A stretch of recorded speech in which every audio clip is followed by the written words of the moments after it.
그 홍대에서 하는 그런 여러 가지 프로그램들에 한 5천만 원 정도를 지자체에서 지원을 받아서 청년회사를 한다고 하는데, 그 청년회사에 나와 있는 대부분의 사람들이 신천지의 임원들이고, 그리고 이제 어떤 프로그램을 하냐 하면 그냥 청년 뭐 서머 페스티벌 이런 걸 하는 거예요. 그러면 모여갖고 뭐 이렇게 뭐 게임 같은 거 있잖아요. 요즘에 이렇게 쇼 프로그램에서는 게임 같은 거를 막 한 20, 30분 하고, 그 다음에 강연을 합니다. 강연을 하는데, 강연 시간에 그런 거 하는 거죠. 여러분들 인생의 불명확하지 않습니까? 힘들지 않습니까? 고민이 있지 않습니까? 그런 것들을 다 해소해야 행복해집니다. 이런 얘기를 하면서 뒤에 한 10명 정도 그런 상담하는 사람들을 쫙 세워놓고서는 그 사람들로 하여금 1대1로 다 상담을 하게 하는 거예요. 근데 대부분 보시면 그런 신천지회사에 한 10명 정도만 신천지가 아닌 사람들이 포섭되어 오고요. 나머지는 다 신천지에서 가짜로 나온 사람들이 그 자리를 지키고 있어요. 그래서 같이 막 있으면서 함께 간 사람들이 너무 재밌지 않아? 너무 좋지 않아? 막 이러면서 그 안에서 자신의 고민들을 이야기하고 상담하게 하면서 무엇을 하냐 하면 성경 공부를 시작해라. 그리고 그 성경 공부에서 결국 이 성경이 이야기하고 있는 하나님이 이만이다. 뭐 이런 얘기를 하는 세력인데, 오늘도 우리가 바라보면서 느끼는 건 그렇게 이단의 세력이 자꾸만 움직이면서 우리로 하여금 힘들게 하는 것들 중에 하나가 뭐냐 하면, 이단 때문에 진짜 교회에서 하나님을 섬기는 사람들의 이미지가 실추되기도 하고요.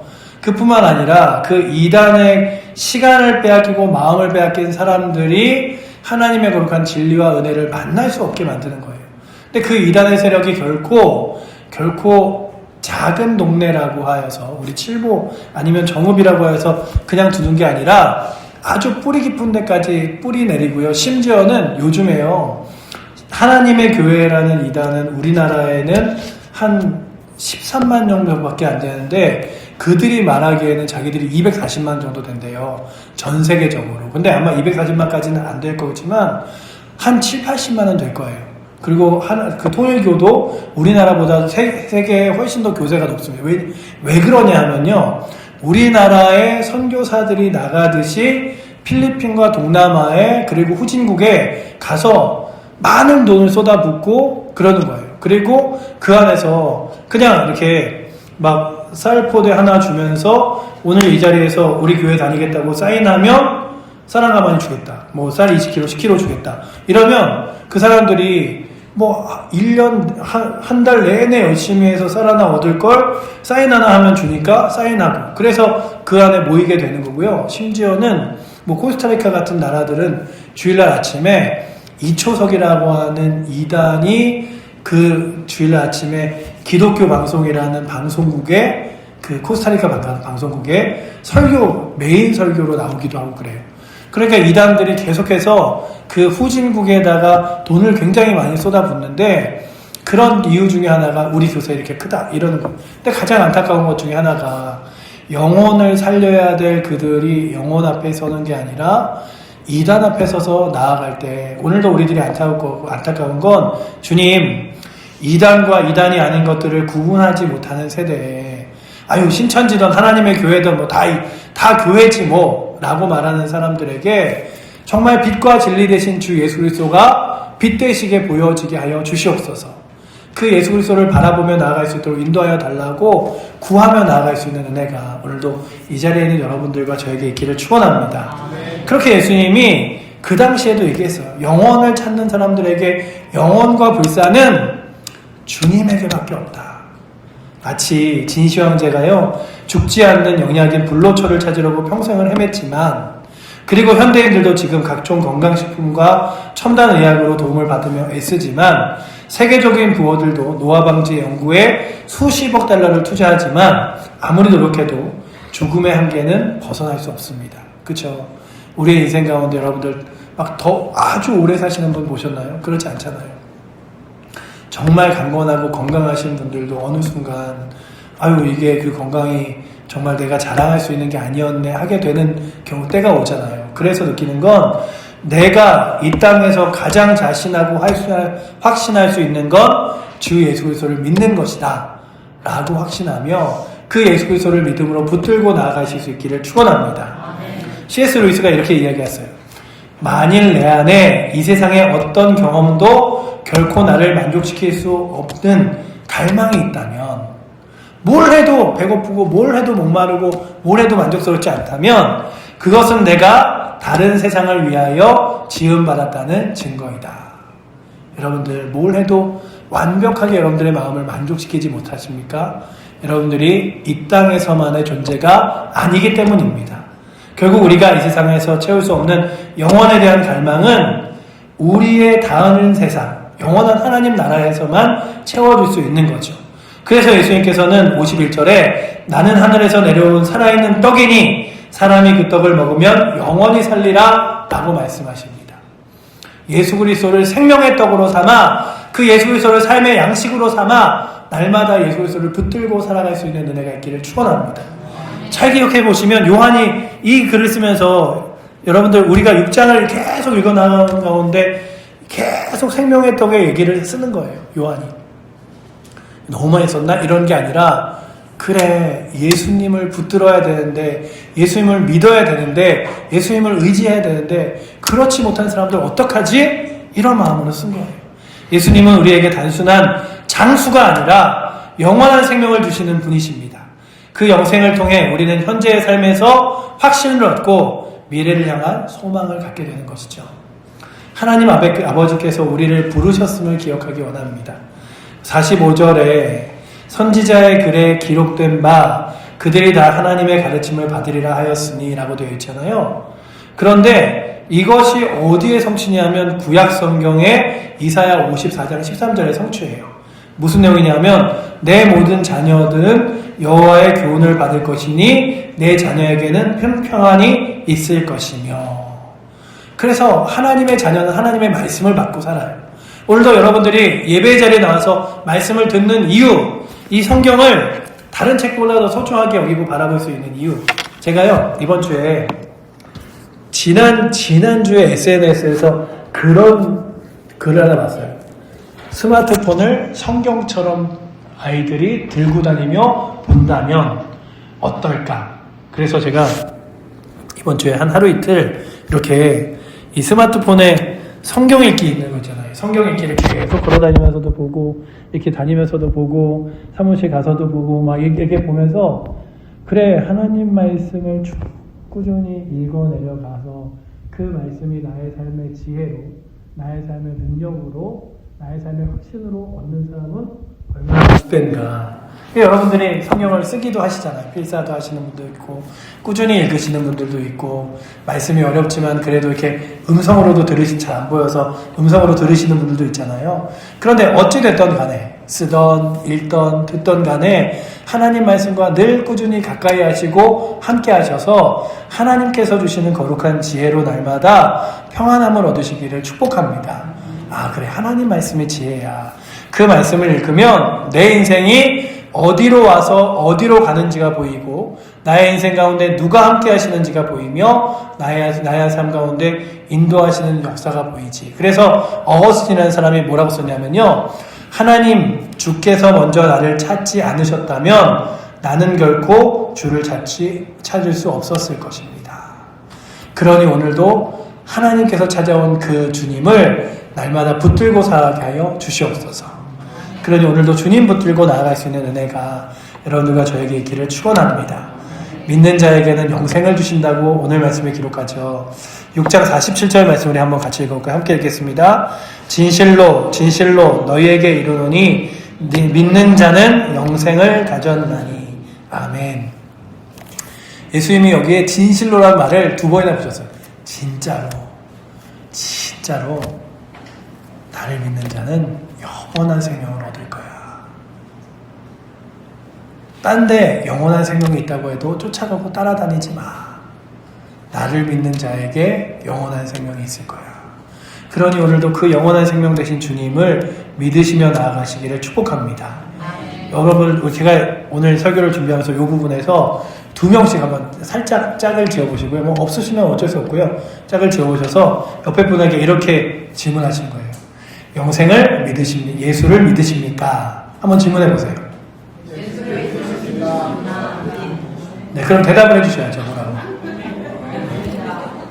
네, 그러면 뭐라고 또 물어보신 분이 대답하시냐 하면 영생을 얻으셨습니다. 네. 네, 이제 바꿔서 해볼게요. 네, 예수를 믿으십니까? 네, 대답하셔야죠. 네. 네, 그러면 또 다시 얘기해 주세요. 영생을 얻으셨습니다. 네, 너무나 당연한 것 같고 쉬운 것 같죠. 그런데 여러분들 이 질문을 가지고요 세상에 나아가 보시고 사람들에게 나아가 보세요. 예수를 믿으십니까? 아유, 제가 예수 믿을 시간이 어디 있어요? 제가 교회 다닐 시간이 어디 있어요? 아유, 예수님 그냥 역사적인 인물로 알고 있지 잘 몰라요.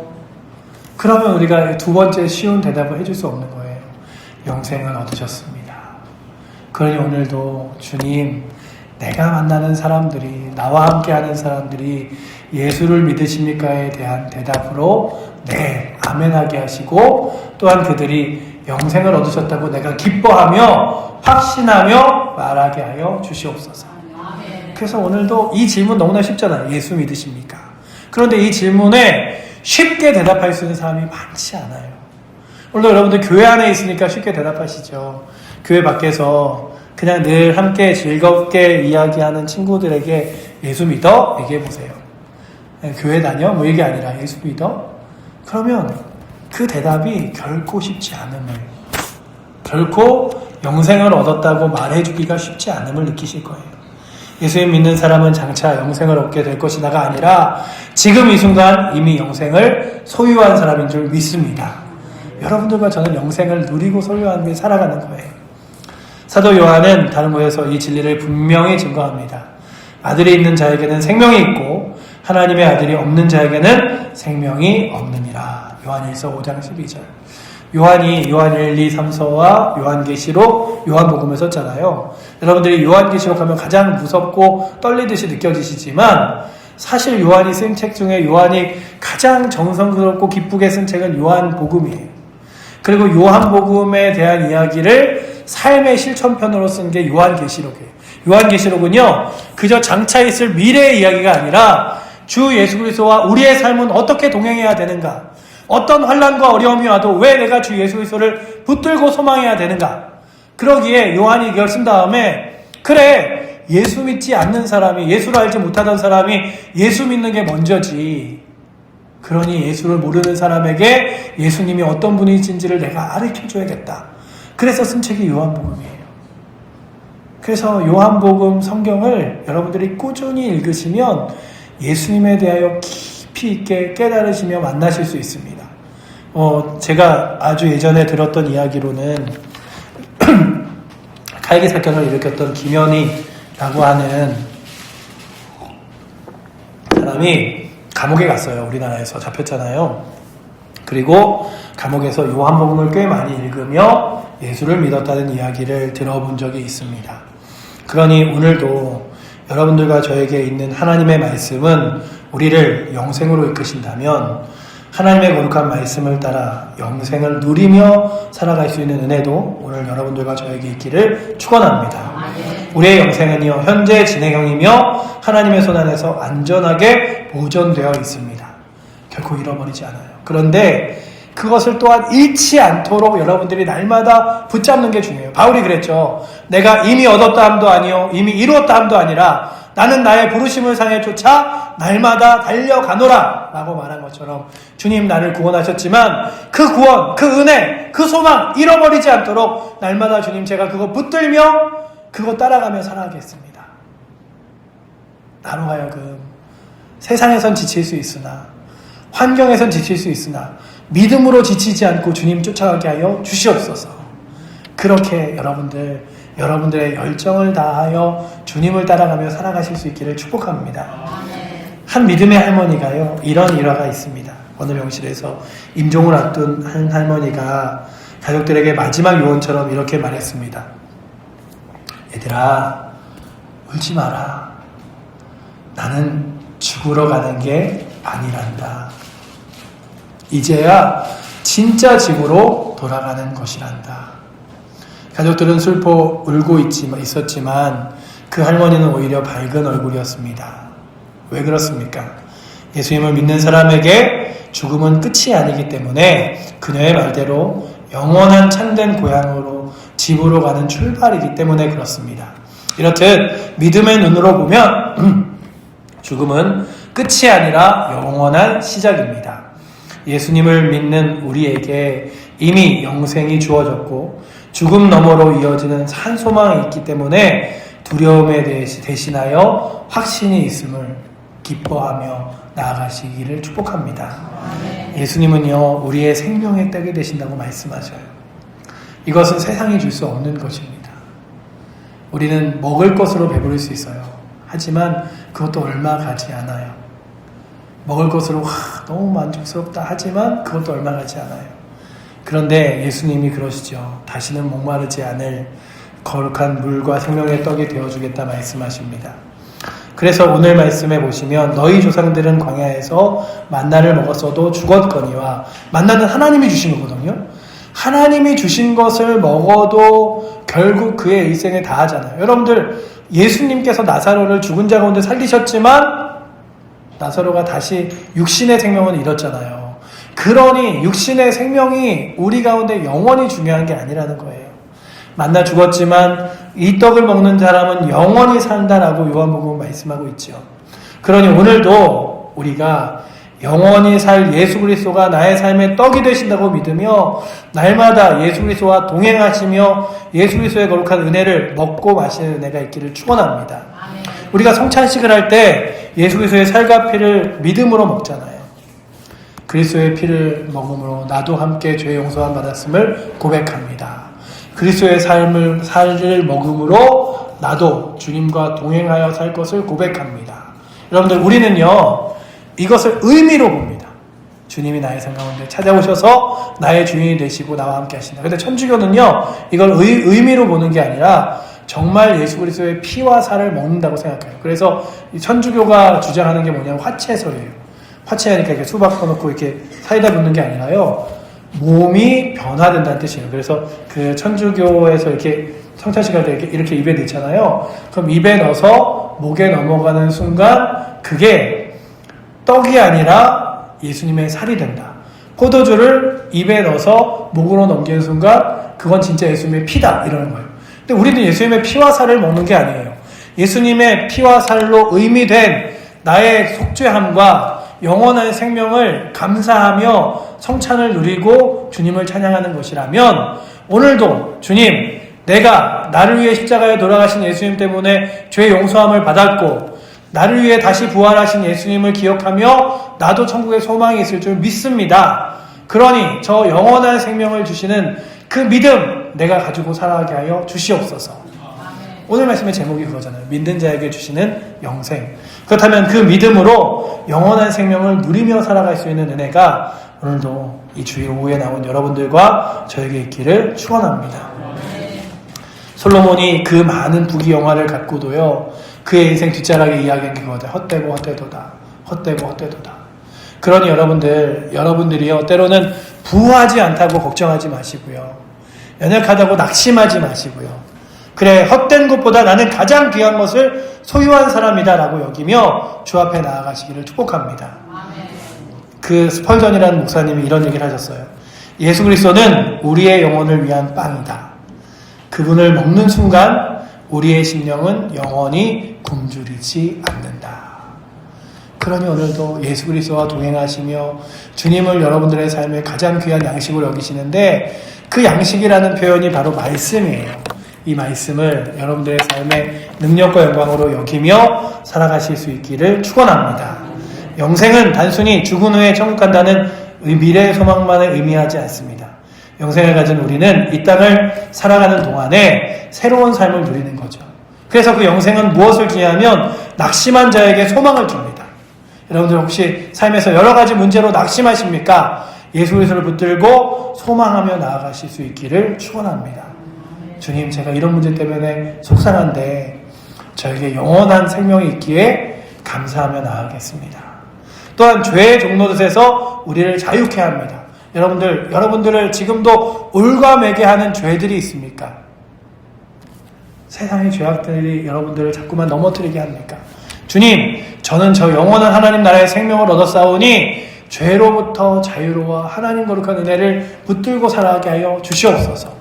특별히 끊임없이 내 마음속에서 일어나는 욕망과 죄악들을 날마다 꺾고 누르며 주 앞에 나가게 하여 달라고 구할 수 있는 은혜가 오늘도 여러분들과 저에게 있기를 축원합니다. 이 더 이상 죄의 사슬에서 묶인 우리는 노예가 아니라 하나님 나라의 자유한 백성입니다. 갈라디아서 5장 1절이 말씀하고 있어요. 영생의 삶은 매일 새로운 용서의 시작이고 우리의 보장된 삶임을 기억하시기 바랍니다. 또한 죽음을 두려워하는 자에게 담대함을 줍니다. 여러분들 죽음이 두려우십니까? 예수님의 제자들이요, 죽음이 두려웠어요. 그 죽음이 두려워서 정말로 예수님이 십자가에 못 박히던 날도 다 도망쳤잖아요. 그러던 예수님의 제자들이 성령을 받아 예수 그리스도가 어떤 분인지 명확히 안 다음에 죽음도 두렵지 않게 자신의 모든 생애를 다하여 복음을 전하며 살았습니다. 그러니 오늘도 주님, 내가 사는 것도 그리스도니 죽는 것도 유익함이라라고 고백했던 빌립보서의 바울과 같이 주님, 내게 죽음이 두렵지 않습니다. 저 영원한 생명 주시는 주님을 의지하며 주님을 믿으며 신뢰하며 나가겠습니다 고백하며 그 거룩한 믿음의 길을, 예배의 길을, 승리의 길을 따라 걸어갈 수 있는 은혜가 오늘도 이 자리에 있는 여러분들과 저에게 있어서 주님을 올곧게 붙들고 믿음으로 나아가시고요. 혹시나 여러분들 삶 가운데 때론 힘겨움이, 낙심이, 어려움이 또한 죽음이 두려워질 때마다 자꾸만 세상 가운데 답을 찾지 마시고 낙심하지 마시고 예배의 자리에, 말씀의 자리에, 기도의 자리에 나오시고 또한 기도하셔서 그 낙심을 기쁨으로, 어려움을 감사로, 또한 죽음의 걱정을 하나님의 거룩한 영생으로 뒤바꾸며 살아가실 수 있기를 축복합니다. 기도하겠습니다. 사랑의 하나님, 감사합니다. 오늘도 저희를 부르셔서 주의 거룩한 은혜와 능력 가운데 세우신 주님, 오늘도 우리들이 하나님의 거룩한 자녀가 되어 영원한 생명을 아버지 하나님 소유하고 살아갑니다. 이 영원한 생명 아버지 하나님, 우리가 주 예수 그리스도를 믿음으로 선물로 받았사오니 그 믿음 날마다 지키며 그 믿음 날마다 귀한 것으로 아버지 하나님 붙들며 가장 소중하게 아버지 하나님 사모하며 살아갈 수 있도록 주님 붙들어 주시옵소서. 우리를 사랑하시는 살아계신 예수 그리스도 이름으로 기도드립니다. 아멘.